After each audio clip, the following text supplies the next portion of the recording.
энэ үүднээсээ үндсэн цалин одоо үндсэн ажилтнаар ажиллаагүй ч гэсэн туршилтын хугацаагаар яг үндсэн ажилтнанд тавигдаж байгаа тэр ажил үүргийг яг адилхан гүйцэтгэж байгаа учраас үндсэн цалингийг олгох ёстой.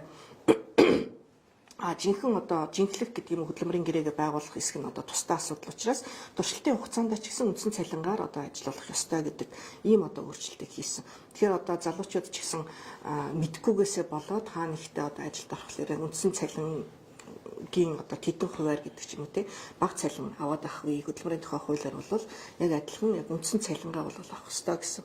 За хөдөлмөрийн гэрээ байгуулаагүй гэд одоо бас миний цалин өгөхгүй байна гэд одоо залуучууд бас гомдолдог шүү дээ. Тэгэхээр энэ дээр ч гэсэн одоо тухайн хөдөлмөрийн харилцаа эхэлсэнд бол ямар нэгэн үйлдэл хийгээд эхэлсэнд бол энэ бол хөдөлмөрийн харилцаа эхэлсэн гэж үзэх буюу заавал хөдөлмөрийн гэрээ шаардахгүйгээр ажил олгогч тухайн ажлын хөлсийг нэг өдрийн ажлын хөлс байсан ч адилхан одоо өгөх үүргийг бол хүлээж байгаа.